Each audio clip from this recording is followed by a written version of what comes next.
What about this one? I currently have 0 scorers in my starting 13 with 3 out of the 5 games done. So my overall rank is tanking, and fair enough. I was 1,800 out to 4,800 there. Just the 3 guys on my bench so far in King Tonga, in Tapine, which, my goodness, that was frustrating. It even updated overnight from 30 minutes to 29. So that hurt the soul, and I think a lot of people are rage trading, and that does make sense. And then Hosking, the gift that wasn't giving, definitely now is, is the one you opened up at from your grandparent, and it was another new toaster, and you've got 2 already, and then now he's turned into when you're a kid and you get the flaming hot red race car. So that's the Hosking present right now of 65. But yeah, 1 trade used so far and plenty of cash in the bank. Now, let's move to the final game of last night, which was Storm v Cowboys. So as you can see, I had no players in this one, and it was fairly high scoring, which is a little bit annoying for me, but I did expect it in this one. It was just like a hope that none of the players go for like 70, 80 plus, like we have seen in the last few weeks. And I suppose my wish was commanded there, but still some good scores out of the 3 guys that were the most damaging for myself in Drinkwater and Katoa and Hughes. So Drinky ended up with a try and 2 try assists and 3 goals there to end up with a 62. A really nice score. The main reason I didn't pick him in the end, it was him or Nwangi Tawaze. The main one was that we've seen Drinky have the lows, and I knew that not this week, but next week is Dogs, and then they have a few other tougher assignments there before I think maybe the Dragons in like 2 or 3 weeks, 3 weeks maybe.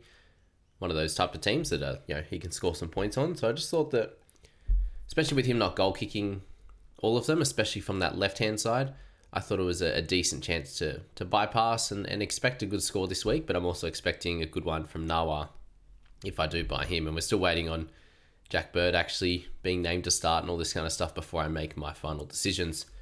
But Clifford, Blore, what about Meany? 84 in this one. I think he was up to 90 and dropped down, but 8 tackle breaks, 2 tries, the goals, and 3 line breaks as well. For Eli Katoa, 61 for him. With that try early, he was on 43 at half time and slowed down. It was a similar thing for Hosking. I think Hosking ended up with about 24 in the second half, and Katoa just the 18 there. So as a non-owner, kind of got away with it a little bit.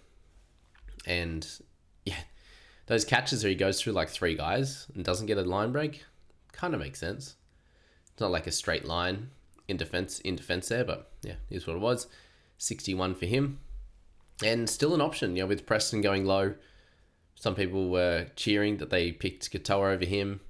I think in the long run, you're still going to end up with Preston outscoring Katoa, but we know that he has to do it in slightly different ways to what Preston normally does it, with 40 tackles and 100 odd run meters. So a great score from Katoa, and he'll be very happy with how it ended up. And still a buy. Bateman 60, McKaylee, we kind of were hoping that he would do this at some point in the last 2 years, and he finally got an opportunity, 4 minutes, and picked up 57 in 38. It's just crazy. Jerome Hughes, 1 try assist to get 55. I think this is really encouraging signs for anyone who's bought him. Yes, his kick meters were really high at 591, but it's the run meters at 108 that are really promising. And 3 tackle breaks and offload in there. So having those type of running stats at near 100 just allows you to get the tackle breaks and the offloads, which is something that has been missing from his game this year. And so to have just the 1 assist there would, meant it was 48 in the rest of his game, which is awesome. And now that he's going to be priced near the 50 mark, these are the games you will need from him going forward to make sure that he's not a low 40s guy and an annoying type of scorer that we've seen from a lot of our other players, like Hosking, like Aiken, like Tapine apparently in recent history. Okay, down the line, Robert Darby, some spectacular efforts there and some poor ones in itself. So we've kind of known that that's been in his game. Bronson Garlick just does a job when he gets his opportunity in there. Griffin Neem, a good 55 for him. Wishart at 638. I thought Joe Chan in the centres was really impressive to get a 38 in that one. 18 tackles, 1 miss. Over 100 run meters, 4 tackle breaks, and a TO. That was, good one to shout out. Duffy with the return for 30 for him, just all base, and Unfortunately, wasn't able to help them win, but still, yeah, plenty of long kicking. Saw a few big bombs, which was good. What about Big Nelson? 24. It was him and Tapine trying to work out who can play the lowest minutes in this one. Nelson got that try, which helped him out, but yeah, not great overall. Yeah, not sure what's going on there. 29 for Kai O'Donnell, for anyone who bought a few weeks ago as the round 16 or round 15 cash out there.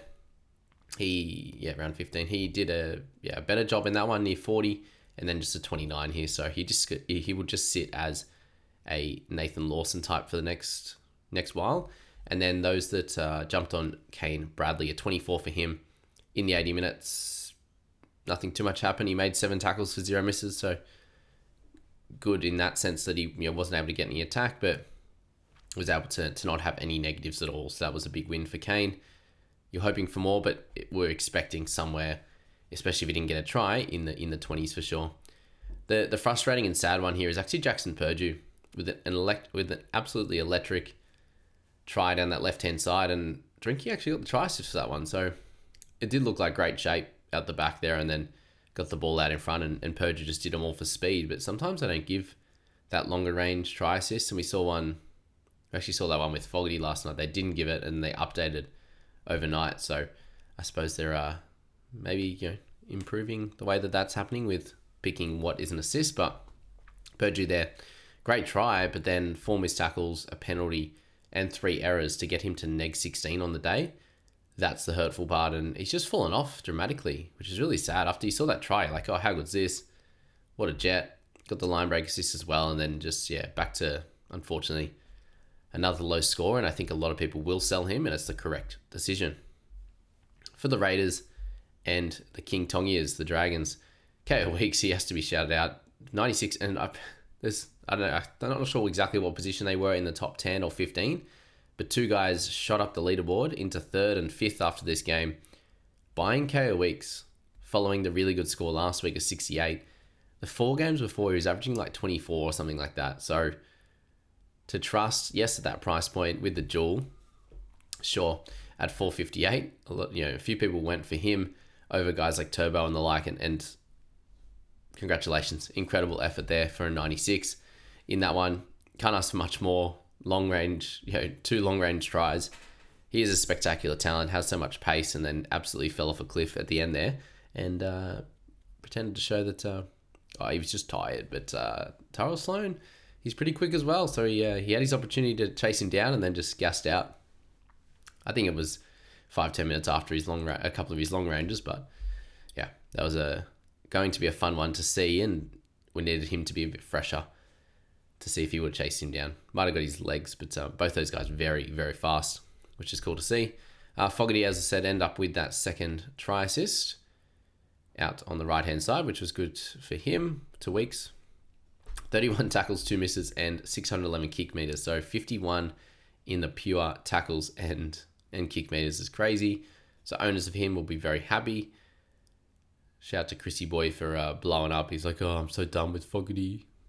5 in 20 minutes, and I was like, I think he was on 43 in 53 minutes, and I was like, you still crying, bro? Fogarty's one of those guys, like, he can just, especially if they're in a game where they're going to put on points, like, he's going to have goals, he'll have the odd try assist, and his base will be there, like, it's going to turn around. So he's averaged 55 for the season, a clear season-long hold. Hosking, 65 for him, just really happy with that setup. Got the TO chasing down early on, and then he had the try saver, same situation. They'd broken the line a little bit, and he came from behind and almost got the turnover as well. But great save just before the line, kind of chasing back to get him.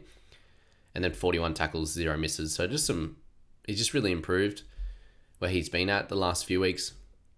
80 minutes has been there. That's all been great work. So very happy with Hosking. I will hold for the near future, and I'll decide in sort of round 20, round 21, that type of range, I think, for Fogarty. For Hosking. Fogarty's staying all year. But Hosking, the jury's out.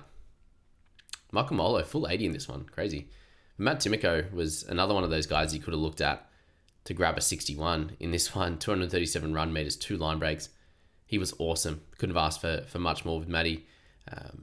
These are kind of the some of the scores that you can hope for with him. We've seen it over the years, and he brought it back in a good time when they needed it. Now, the thing is with Raiders, they all have a bye next week, but if you didn't need the centre or the wing fullback, similar situation to myself, then all of these guys were definitely options at that slightly higher price than some of the other guys. So it just depends what you want. And are you looking to get another mid-ranger, or are you looking to go cheaper to upgrade to the big dog guns, which we know that in the back end of the season, that's where it matters, having those guys. But Horsburgh 57, if you've held on to him, it's working out really well and getting good minutes. And of course, he's getting good minutes because Taps is not. Smithy's 53 with his first try. Congratulations to him. Flanagan with the try. Sloan with the double. Should have had the triple. Not sure about the forward pass there. Damien Cook, the full 80 minutes, and actually went into a distributing role in the 13. So I actually don't know, like it helps him keeping on the park, but I don't think it helps his running game at all. He definitely was passing first at all times in that link role in the middle, but allows him to make 51 tackles there. So 47, owners won't be too dissatisfied. I'm generally okay with him getting 47 as well, and hopeful that Jazz can match him.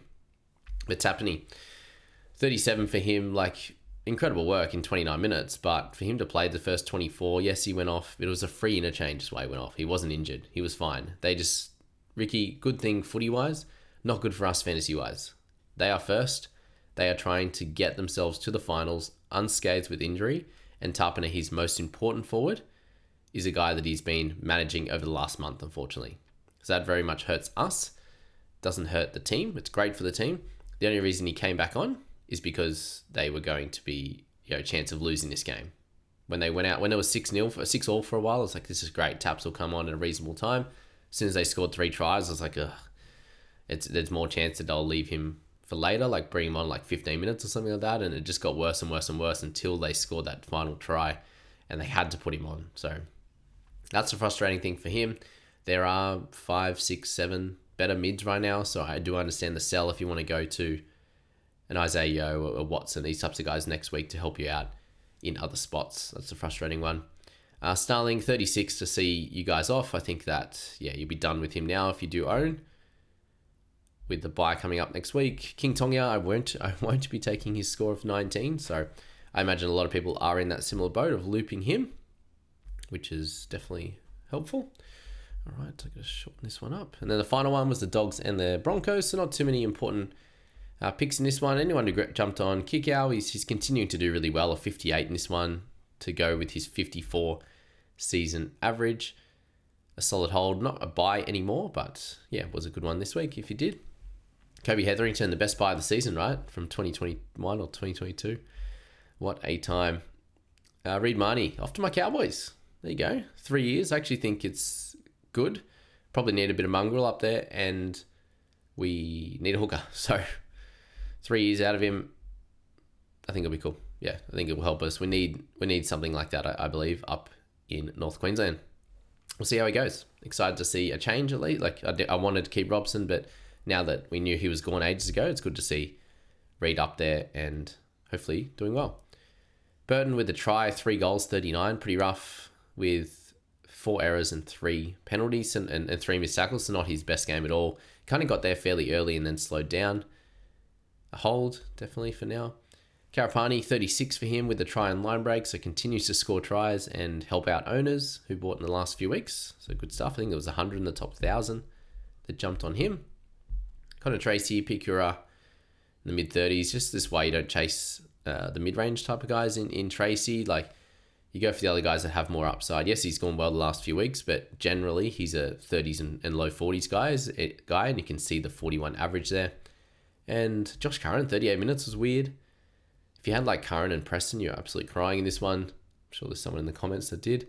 But Preston's 29. That was, a gross one for him. Neg 12 and only the 41 in the pure base there. So very low game for him. He will bounce back, and when they have their team together, hopefully they go more right to him, which is what we've seen in recent months, weeks.